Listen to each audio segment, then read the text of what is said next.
Nah, ada yang bilang kalian berdua adalah aset negara. Nah, ini sebenarnya ya juga semua orang harusnya paham ya bro ya. Kan karena nggak banyak anak muda tuh melakukan apa yang kita lakukan. Iya. Untuk sharing edukasi seperti ini di teknologi yang paling baru loh. Ini final frontier dari teknologi keuangan ya itu kripto. Orang banyak Yes. yang kripto tuh masih kayak di kuping orang tuh nggak enak gitu. Kayak kripto itu jelek. Tapi kripto tuh bener kalau mereka paham itu adalah frontier paling ujungnya dari sistem keuangan. Kedepannya semua itu bakal pakai smart contract. Ke depan Ya, setuju. nggak usah jauh-jauh deh. Sekarang kan kita juga di Ronald Capital, kita ada salah satu investment di D3 Labs kan. Yap. Itu sekarang sudah banyak loh blockchain yang benar-benar dipakai. Yang kalian nggak paham nih, di bank-bank tuh udah dipakai. Iya. Gitu loh. Kalian tuh kirain teknologi, oh ini kripto, enggak, ini blockchain tuh masa depan dunia. Gitu. Smart contract tuh masa depan dunia, decentralized finance tuh masa depan dunia. Ketika lu bisa bikin distributed ledger yang open ke semua orang, ya itu memang ini teknologi masa depan gitu. Dan Ya. negara yang nggak adopsi ini cepat, menurut gua akan ketinggalan.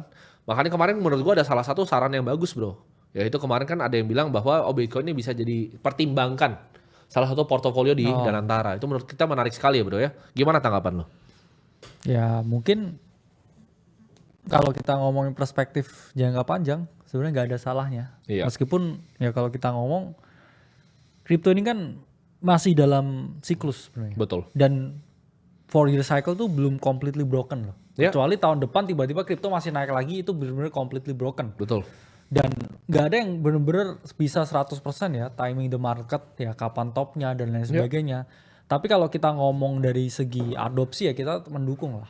Karena kan memang blockchain ini kan suatu teknologi Betul. yang benar-benar bisa diterapkan dalam semua aspek kehidupan. Yang tadi kan ngomongin D3 Labs ya kita lihat nih ya websitenya D3 Labs pun juga trusted ya by leading financial institution. Banyak Ya. juga ya lembaga-lembaga keuangan yang memang telah bekerja sama dengan D3 Labs. Jadi kalian kalau pikir apa sih yang sedang kita kerjakan di dunia kripto ini, kita bukan cuma sekedar main kripto sini, we're building something di negara Yes. ini gitu. Gue invest di banyak project juga yang nggak kita sebutin kan. Benar. Dan ya kita jadi founder beberapa project besar di negara ini gitu. Ya. Salah satunya adalah Vlog. Kita foundernya. Ya.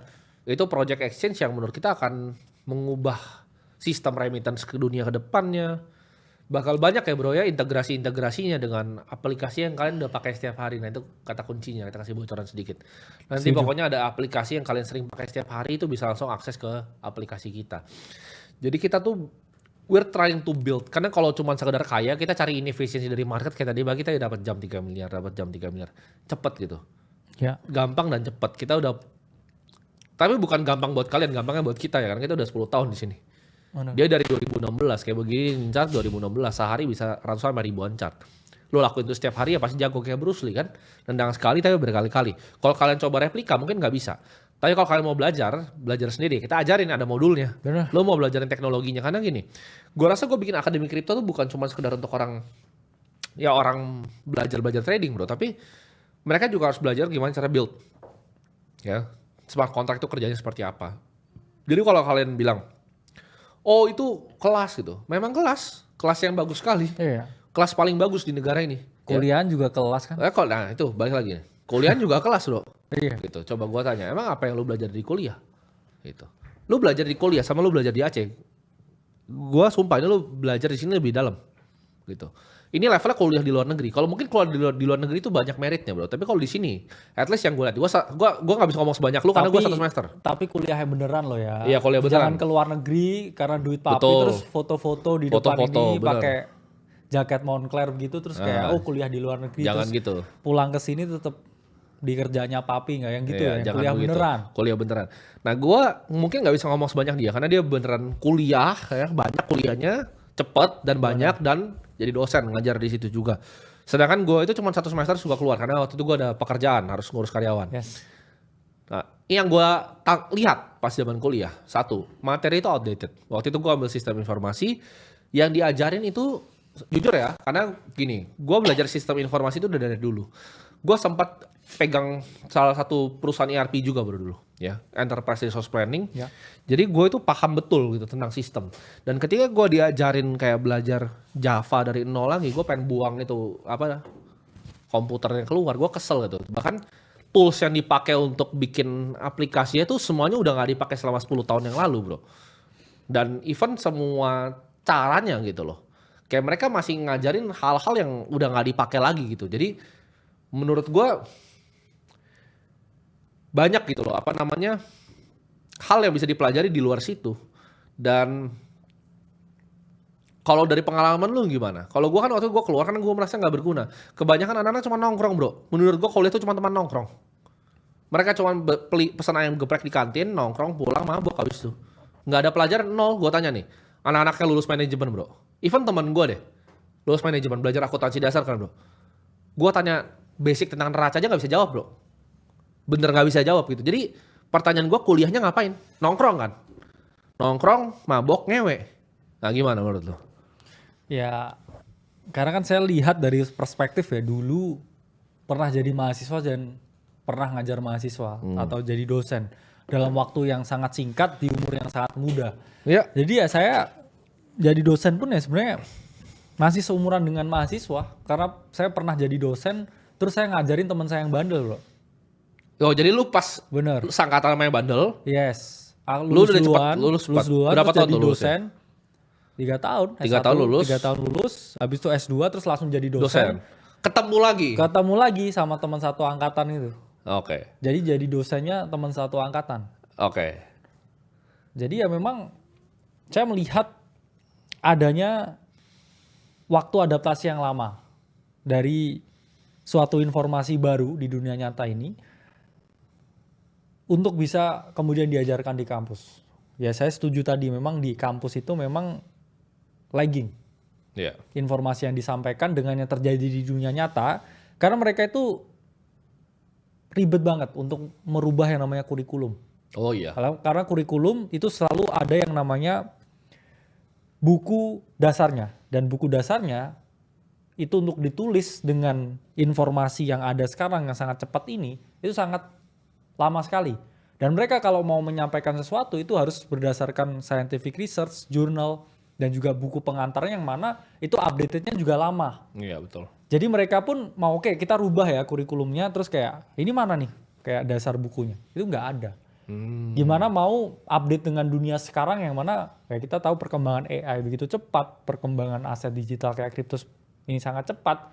Dan saya yang merasa dulu ya waktu jadi mahasiswa ini, wah kok yang diajarin ini, saya SMA udah ngerjain ini. Iya betul. Karena kan saya SMA juga banyak olimpiade, terus S1 lah. Ini kan kerjaan saya waktu SMA dulu. Betul. Terus kok masih diajarin. Nah setelah itu saya jadi dosen, saya mau coba ya akuntansi, misalkan ngajarin akuntansi ini lebih advance lagi, itu nggak boleh. Ya kamu harus sesuai dengan inilah, sesuai dengan kurikulum. Kena tegur juga. Jadi kita mau mempercepat ini pun juga selalu kena semprot bro. Benar. Tapi mereka pun kena semprot lah, kenapa nggak boleh? Ya kita harus ngikutin kurikulumnya. Karena gini, Jadi memang kurikulum ya serba tuh salah ya. sangat outdated. Makanya misal contoh kuliah IT itu melahirkan orang-orang IT yang goblok. Ini gue benar-benar akan ngomong di sini. Lu kalau kuliah IT, lu pasti keluarnya jadi orang goblok. Kenapa gini? Pas yang gue ngomong bro, dulu website bisa bikin website tuh coding 30 menit. Mereka banyak yang klewer-klewer. Padahal memang beneran ya. Banyak tech-stack yang emang lu bisa bikin website 30 menit. Contohnya WordPress, lu bisa bikin website 30 menit pakai itu. Tapi ada yang bilang, oh tapi kan lebih keren kalau native, kalau gini. Anjing lu. Lu harus bikin sesuatu, itu sesuai dengan fungsi. Contoh, aplikasi ringan, lu kalau nggak mau bikin dual bug, ya lu pakai React gitu loh, stacknya. Lu jangan sok-sokan gitu. Karena gue dari dulu ya, zaman gue kuliah, ketika gue sistem informasi, gue bikin aplikasi bro, itu dari 2 tempat yang beda. Gue bikin di Android sama di iPhone, itu harus satu pakai Swift, satu pakai Java. Jadi ketika gue ngomong coding tuh bisa 30 menit, gue beneran tahu itu bisa 30 menit gitu loh. Gue udah pakai orang India, yang kerja sama gue tuh orang India, gaji 100 juta seorang buat bikin aplikasi gue. Satu di Swift, satu di Java. Jadi lu jangan ngomong kayak programming. Gue SMA gue ngerjain ERP bos. Sistemnya tuh kalau lu tahu. Ya. Gue udah ngerjain itu pas diajarin kuliah toolsnya bro, gila bro. Gue bilang ini mah gambar kayak gini pakai Figma tolol. Dalam hati gue ini dosen bego banget gitu. Jadi gue pas gue bilang itu website bisa 30 menit, gue beneran bisa bikin sendiri 30 menit gitu. Nah itu pasti lulusan-lulusan IT, makanya miskin, gajinya 7 juta, paling 8 juta, ya kan? Kenapa? Karena kalian nggak punya otak. Kalian begitu 30 hari gitu, enggak, itu 30 menit bisa. Apalagi kalau orang India bro, wah super cepat mereka. Ya, India tuh jago-jago gitu. Jadi, ya bilang, oh Timothy nggak ngerti coding, goblok lu, sini. Ayo coba datang ke sini. Ya. Lu, semua yang kita bikin ya, kalian tuh harus tahu kita tuh bukan 2 orang bego gitu loh di sini. ya. Gue tahu apa yang gue omongin dan sama gue bilang tadi. Kalau menurut gue kuliah scam, menurut lu scam nggak? Ya sistemnya mungkin scam. Ya. Gini, pendidikan itu kan banyak yang nggak bisa bedain lagi nih makanya. Makanya gue bilang orang yang sekolah tuh jadi bego. Pendidikan sama kuliah tuh 2 hal yang berbeda. Ya, Apakah lu belajar di akademik itu pendidikan itu pendidikan? benar. Lu coba cari ya, kira-kira course kita, lu gabungin aja deh bro. Misalnya di masterclass tuh ada kripto kan? Ya, Dari masterclass lu ambil, misalnya contoh dari Udemy, trading kripto.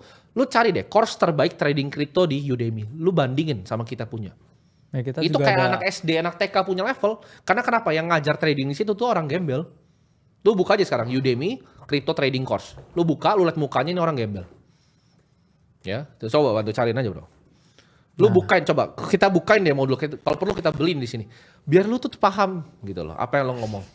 Nah ini nih ya dari di Udemy. Nah, ya kan? Ada yang bilang berbayar kok ini kelas. Kayak kalau gue bilang ini scam gimana?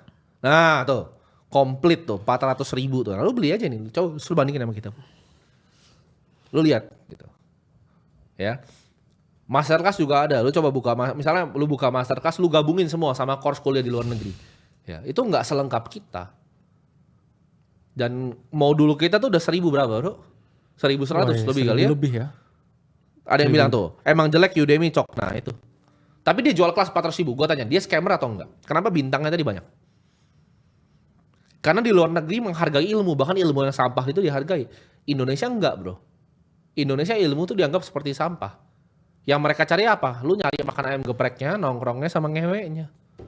Nah gimana menurut lu? Menurut gua tesis gua kuliah tuh jual tempat nongkrong sebenarnya. Lu sebagai dosen bro, apa yang lu menurut lu itu tesisnya bener atau enggak? Kuliah tuh tempat nongkrong menurut gua. Bukan tempat belajar, sorry. Karena gua sistem informasi gue belajar nol di situ. Gue bisa ngajarin dosennya. Dia ngajar ERP, belepotan lu salah nggak kayak gitu. Dia aja nggak tahu gitu. Gua soalnya semester 1 itu ada pelajaran enterprise resource planning. Kan gue pernah ngeliat sistemnya. Dia jelasin, oh ini begini-begini salah gitu. Ini harus ada yang first expire, first out gue bilang. Ini ada FIFO sistemnya. Lu salah, gue bilang. Oh, terus dia dosen goblok lu. Makanya lu nggak pernah bikin ERP. Ada caranya gitu. Kalau misalnya lu mau bikin fitbar, itu buat bikin sistemnya, orderingnya itu harus first expire, first out. Gak nyampe dia sistemnya. Bego gitu. Makanya menurut gue scam, pure scam. Scam. Ini Mahal bahkan lagi. Ada uang pembangunan, semesteran, puluhan juta, scam. Ya. Terus dijanjiin ijazah, katanya ijazah dapat kerja, tapi nyatanya pengangguran. 100% scam menurut gua. Lu nggak akan bisa bela bahwa kuliah itu di luar negeri nggak. Ya. Gua ngomong misalnya contoh kayak misalnya gua dapat kesempatan, gua punya duit, gua anak orang kaya, gua bisa kuliah di MIT, mungkin gua mau kuliah bro. Mungkin gua pengen di sana, ambil matematika atau apa gua pengen mungkin. Ya. Tapi yang di sini sorry to say, Ya sebenarnya 100% scam. saya pribadi melihat kalau memang di Indonesia yang paling penting itu sebenarnya wajib belajar ini ya 12 tahun. SMA itu saya memang sangat dukung ya. Cuman problematikanya banyak orang lulus SMA ini jadi nggak tahu sebenarnya mereka ini mau kuliah jurusan apa. Nah scamnya tuh di situ bro. Makanya mereka jadinya tukang nongkrong. Tapi bukannya jadi yang jurusan manajemen dan lain sebagainya itu. Gue ingat pas gue kelas 3 SMA, Iya. orang-orang kuliah ini datang bro ke kampus gue. nawar-nawarin itu Oke, ya. bagian selebaran. Yes. Yang mereka janjiin tuh dari awal tuh apa? Dapat ijazah bisa kerja loh. Oh iya. Itu Itu scam pertamanya. biasanya ini jurusan-jurusan yang nggak kompeten. Saya ngomongnya. Kayak kuliah bisnis, kuliah manajemen, Oh iya iya. kuliah entrepreneurship. Oh, oke. Iya kan? Iya. Tapi kalau kita mau ngambil major yang mau jadi dokter, itu baru oke tuh. Oke, bener. Ini Iya. kita segmenin ya. Menurut gua kalau dokter ya lu harus ambil. Iya. Hukum lu harus ambil. Yes. Beberapa lah teknik Iya. mesin gitu, oke lah ada praktiknya ya. Karena kalau dokter ya emang harus belajar, itu tebel bukunya, istri saya tuh Betul. segini. Tapi kalau yang kuliah-kuliah lain ya sistem informatika ya nggak ngomong jurusan ya, informasi, komunikasi, itu kan belajar di buku bisa sebenarnya. Ya gue jujur sih. Yang kurang applicable. Sistem informasi ya mau belajarnya apa? Masa desainnya pakai aplikasi kuno ya? Sekarang pakai Figma bos. Bos. Iya.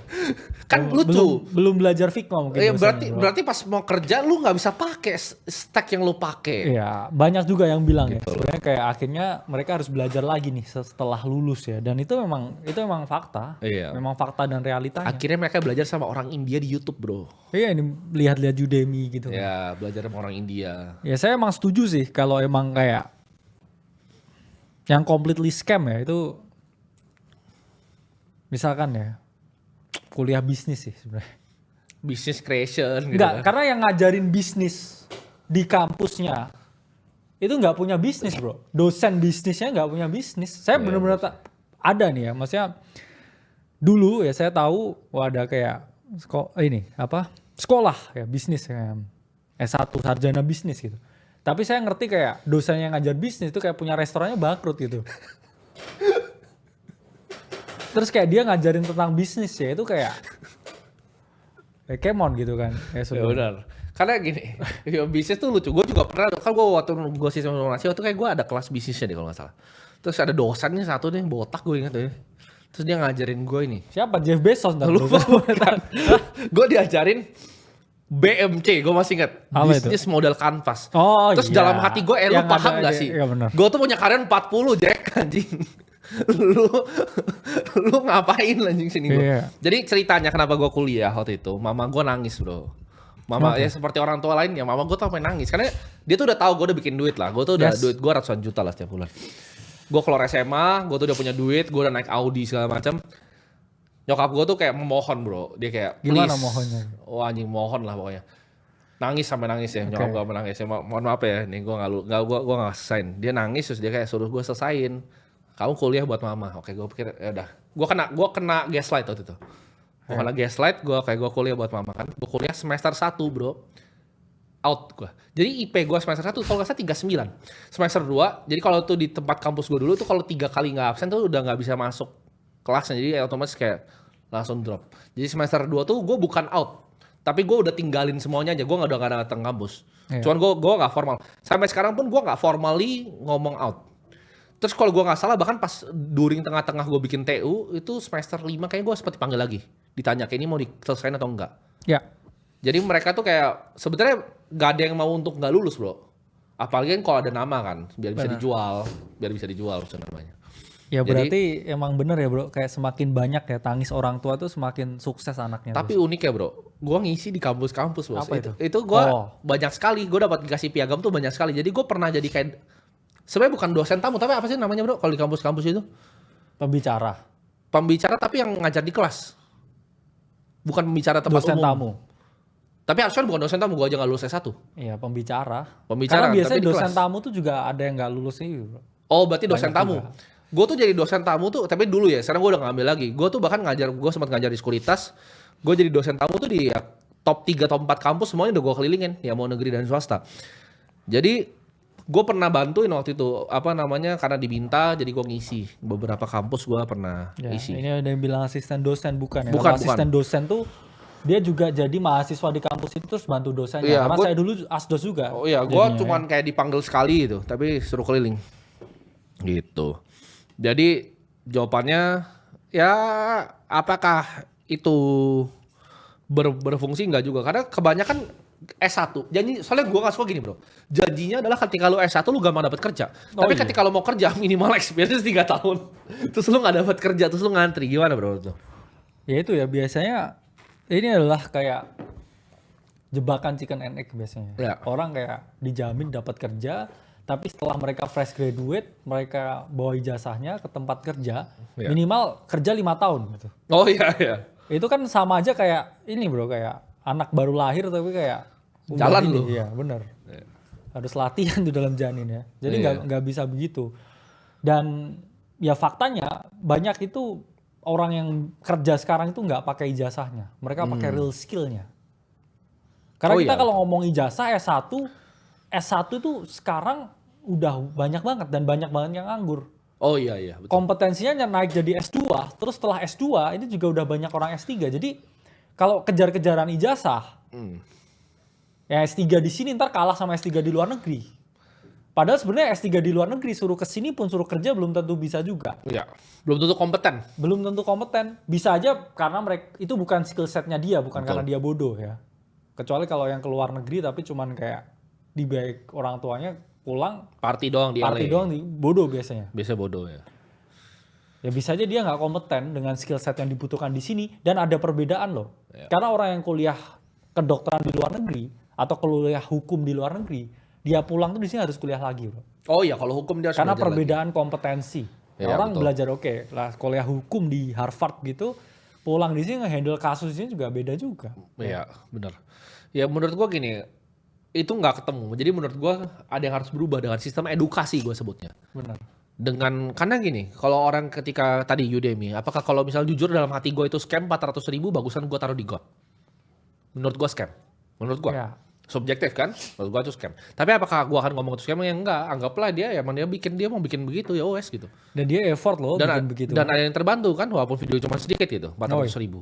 Tapi ada yang terbantu, ya OS. Tapi menurut gue kalau gue bayar 20 juta per semester, 20 juta per semester terus gue diajarin pakai programming language yang outdated gitu, kayak Ruby on Rails gitu, nggak mau gue.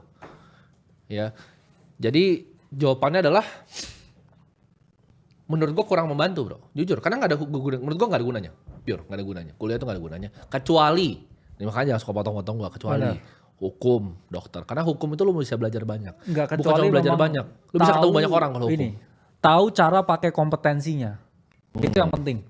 Ya. Betul. Kalau dari awal nggak tahu, karena gini, banyak juga orang yang kuliah itu karena keterpaksaan dan juga paksaan dari keluarganya. Gua kan paksaan. Temennya. Gue paksaan Iya dari kan? nyokap gue. Ya. Bener, dipaksa keluarganya kayak Bro Timothy, oke, kamu harus kuliah gitu. Iya. Atau temennya, lu masa nggak kuliah, lu masa gap year gitu. Iya benar. Nah, ya udahlah, terus habis itu datang tuh mbak-mbak yang di SMA Oh, itu bawa iya, selabaran. betul. Nah, ya. Nah, itu kan.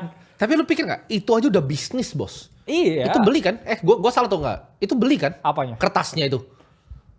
Ya kan Formulirnya ada yang beli kan? ya nyetak kan mereka. Iya nyetak nggak, tapi itu ada yang harus dibeli, harus ada yang dibayar bro untuk daftar. Ya, Jadi biasanya buat gitu pendaftaran pertama tuh udah berapa ratus ribu? Iya nggak sih? Berapa sih? Tesnya kan? Nah tes masuknya tuh bayar bro. Menurut gue scamnya udah mulai dari situ tuh. Oh, Ngambil iya. duitnya tuh udah mulai dari yang paling bawah, dari selebaran yang dicetaknya itu. Bahkan tesnya itu yang jaga di luar tuh mahasiswa nggak sih kalau gua nggak salah inget. Iya, Gua, yang di karena booth gue gitu sebut, kan. iya, Di booth mahasiswa gitu kan, Iya, yang itu tapi udah kakak mahasiswanya. tingkat kan. Bener, mahasiswanya. Lu bayangin nggak? Jadi mereka dapat tenaga gratis buat jagain tesnya, selebaran itu mereka suruh orang bayar, masuk tesnya, terus tesnya bayar lagi.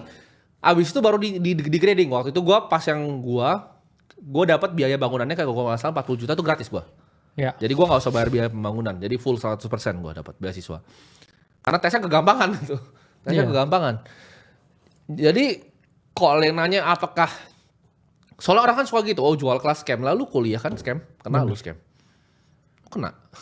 Gue pengen tanya lu kuliah di mana? Kalau jawabannya bukan MIT, bukan Harvard, bukan Wharton, nggak kena lu. Aduh, apalagi swasta di mana? Iya. Swasta Ya. di Ciledug begitu. Lalu kena lu, apalagi yang di Ruko tuh kena lu. Lu dijualin jasa, dijanjin, oh ini dijual kerjaan. Iya. Karena ya memang apa ya? Kalau dari awal nggak tahu tujuannya, terus kayak ngasal gitu ya, ke scam ya dia. Iya betul. Ya harusnya dari awal secara ini paham dan juga tajam mau apa dan mau di mana itu penting bro. Oh iya betul. Mau apa mau di mana diajar siapa itu harus penting banget. Bener. Ini buat teman-teman yang mungkin juga belum kuliah nih atau mau rencana kuliah tuh penting banget tuh kalian mikirin. Ya misalnya contoh kalian berambisi, oke gue pengen jadi quant trader di Jane Street itu. Oh lu ngambil matematika di Harvard silahkan sana. Iya. Gitu loh. Lu harus tahu kayak jalurnya itu kemana, lewat mana. Jadi jangan yang kayak lu ngawang. Kalau gua simple dari dulu yang gua pengen itu cuma duit bro. Jadi gua cuma ngambil industri. Gua dari industri dulu. Nah gua udah tahu industri pasti nomor satu tuh finance and investment. Bahkan bukan teknologi, Benar, teman-teman yang setuju. salah. Setuju. Ya, finance and investment. Jadi dari finance and investment baru gua dissect nih. Oke, kira-kira finance and investment ini apa yang gue bisa masuk? Kan ada banyak bro. Ya. Finance, lu bisa kalau finance ya lu bisa jadi akuntan juga bisa finance kan masuknya sebenarnya. Lu jadi orang finance di corporate juga bisa masuk finance. Tapi kan ada yang namanya high finance. High finance itu private equity, venture capital, hedge fund. Dan dari sini baru lu lihat nih apa yang lu industri yang lu mau tekunin yang mana. Nah, ketika sampai gua ketemu kripto, menurut gue ini masa depan dari dunia finance and investmentnya sendiri. Ya. Ini ujungnya nih, ujung frontier teknologinya ya udah ini yang gua ambil. gitu. Jadi kalau teman-teman mau belajar, mau pendidikan, mau edukasi, lu mendingan belajar di Aceh dibanding lu cari di IT. Iya. Karena lu pasti belajar lebih banyak di sini, karena yang ngajar praktisi. Yang ngajar tuh benar-benar ngaudit smart contract Ethereum.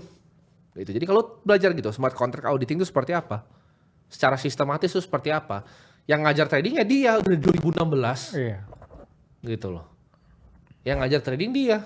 Dosen juga lagi di kampus. Ya karena saya percaya sih biasanya orang kalau maunya duit ya harus segera do it bro biasanya. Ya maunya duit harus segera do it. Gue setuju karena kalau misalnya orang Karena kebanyakan lambat. iya ngangan-ngangan jadinya begitu. Iya. Ada aplikasi baru nunggu kurikulum 5 tahun disampaikan orang udah lulus tuh 5 tahunnya. Betul. Dan Terus kalau mereka pakai software yang paling lama terus di dunia kerja diketawain. Betul. Gak dapat kerjaan akhirnya. betul. Dan lu kalau lu tersinggung sama apa yang kita omongin di sini ya lu berarti budak yang belum terbuka otaknya, simple. Kalau lu merasa lu tersinggung. Ya atau di dalam sistemnya dan ngerasa denial. Bahkan ya waktu itu gue bingung tuh, yang habis kopi itu gue sempat viral yang gue bilang kayak bikin website tuh 30 menit. Karena gue telepon, karena beneran orang IT gue tuh beneran 30 menit bikinnya bro. Kalau gue suruh ganti tuh 30 menit. Itu memang ada time-nya, kan kita ada apa kan? Ya. Ada project management ya kan. Itu cepet itu. Gue nge-sprint bareng dia 30 menit harus beres. Karena memang itu pekerjaan 30 menit gitu loh. Terus mereka yang orang IT, lu kira IT